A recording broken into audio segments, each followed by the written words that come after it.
सरकार 30 लाख मूल्य टंकार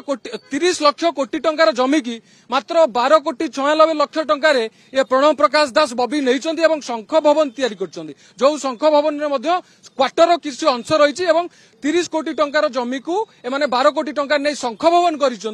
दीटा सरकारी क्वार्टर नहीं कार्यालय कर तथापि कार्यालय अभाव पड़ुछि बबी बाबू कहते आज्ञा मुझे जेहेतु सांगठनिक संपादक थी मो कति लोक आसुले करुले अरे बाबू जदि कल परमिशन नहीं कि एटा कौन बापा जागी जिते चाहिए भांगीदेव जोड़ीदेव किंतु जितेबाला बबी दास को 2019 मसीहा अगस्ट मसरे क्वार्टर अलर्ट करागला तापरे से राजकीय ढंग से क्वार्टर को साजसज्जा कले राजमहल भली सजेले आमर सन्देह है सरकार को आरटीआई फाइल कली बबी दास को जो क्वार्टर अलर्ट कराई केते टंका रिपेयरिंग रिनोवेशन और सौंदर्यकरण में खर्च होती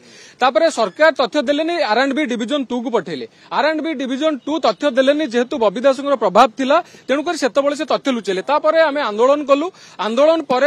R&B डिविजन R&B 2 अधिकारी अच्छा आमको तथ्य प्रदान कले सरकारी खातार मात्र 9 लाख टंका बबी दास क्वार्टर में खर्च होती किंतु वास्तव में 3 कोटी ऊर्ध्व टंका राजकीय भोगपूर्ण विलास खर्च होती क्वार्टर में खर्च होती ये सब कंट्राक्टर और ठिकादार पैसा सरकारी गाइडलाइन रही गोटे हाई लेवल क्वार्टर में मात्र 1,30,000 टंका खर्च हो पार कौ भली भाव से अधिकारी और बबी दास 9 लाख टंका आर्थिक वर्ष में नेले तदंत सापेक्ष द्वितीय कथा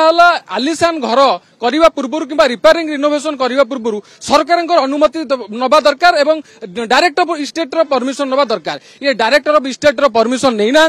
सरकार परमिशन नहीं ना कोटी कोटी टंका माफिया खणी माफिया टंकार ठिकादार टंकार ये रिपेयरिंग रिनोवेशन करें तदंत दाबी करुचु कि बबी दास को गिरफ कर तदंत परिसरभुक्त कर रिकवरी कर टंका दृढ़ कार्यानुष्ठान ग्रहण कर प्रथम सका जो आसीलु कर्मकर्ता मैंने असभ्य भाषा गाड़ीगुलज करने सहित गणमाध्यम प्रतिनिधि को शोधिले आम उपस्थित थिलु किंतु बबी दास गोटे प्रतिक्रिया गोटे मीडिया गणमाध्यम देखिलु बबी दास कहते जी आज्ञा नहीं जमीती नहीं आम सेमती छाड़ू क्वार्टर भितर मीडिया मैंने बस मिछ खबर प्रसार कर सी आज्ञा मीडिया मानक धमकई आमको धमकई बबी दास कहते मुझे जेहेतु सांगठनिक संपादक थी तेणुक आज्ञा मुझे घरटा मोर एक्सटेंशन करी एवं भांगी दौचे आपण जानी रखा दरकार ओडिशा रे बिजु जनता दल गोटे मात्र पार्टी जे कि दुईटी सरकारी क्वार्टर को निजर दल पाई नहीं गोटे हूँ बिजु जनता दल कार्यालय 1999 मसीह नहीं अन्यटी बिजु महिला जनता दल कार्यालय नहीं द्वितीय सरकार 30 लाख मूल्य टंकार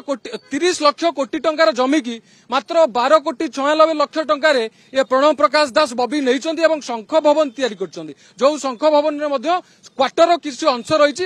30 कोटी टंकार जमी को एमाने 12 कोटी टंकार नहीं शंख भवन कर दीटा सरकारी क्वार्टर नहीं कार्यालय कर तथापि कार्यालय अभाव पड़ुछि बबी बाबू कहते आज्ञा मुझे जेहेतु सांगठनिक संपादक थी मो कति लोक आसुले करुले अरे बाबू जदि कल परमिशन नहीं कि एटा कौन बापा जागी जिते चाहिए भांगीदेव जोड़ीदेव गोटे अधिकारी आईएएस ऑफिसर माने रिनोवेशन रिपेयरिंग करथिले बोलिका तांको ऊपर डिपार्टमेंटल प्रोसीडिंग है गोटे केते बड़ आईएएस अफसर ये जने साधारण विधायक होकरी कहीं जस्टिस आउ मिनिस्टरी लेवल घर नेले ता तदंत सापेक्ष कहीं से कोटी कोटी टंका खर्च कले ता तदंत सापेक्ष कहीं से बेआईन भाव निर्माण करके भांगिले ता तदंत सापेक्ष ए जो जीएपीजी अधिकारी माने आसीथिले कहउथिले सेही जीएपीजी अधिकारी कोटी कोटी टंकार जमी को मात्र 12,96,96 लाख टंकार देइथिले ये होचन सेही जीएपीजी अधिकारी जो माने दीटा क्वार्टर बिजु जनता दल को देइथिले एबे मध्य देइचंती तेणुकरी एमानंकु आमे सरकार को दाबी करिवु अधिकारी और बबी दास मिलित ये कोटी कोटी टंका लुट होती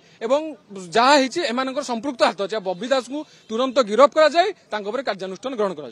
सरकारी कार्यालय विधायक कार्यालय कौन भारतीय जनता पार्टी हो बिजु जनता दल हो कांग्रेस हो कौन दलीय कार्यालय नुहे कौ प्रपोज एमएल को यहाँ बंटा से रे तांकर एठी घर थिले भी सेठी क्वार्टर नहीं रहा एठी बिजु जनता दल कार्यालय चलैया ये क्वार्टर से नहीं नाती बिजु जनता दल चलैया से दुईटी सरकारी क्वार्टर नहीं शंख भवन सरकार जमी नहीं खूब कम मूल्य नहीं से दलीय कार्यक्रम पार्टी ऑफिस रे करेंगे आज कोटी कोटी टंका नहीं लुट कर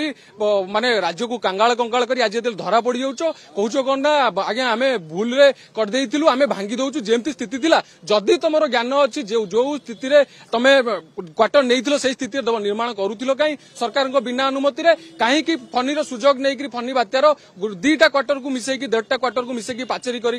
गोटे अट्टालिका तैयारी करथिलो ତେଣୁକରି ବବି ଦାସକୁ ତୁରନ୍ତ ଗିରଫ କରାଯାଇ କାର୍ଯ୍ୟାନୁଷ୍ଠାନ ଗ୍ରହଣ କରାଯାଉ।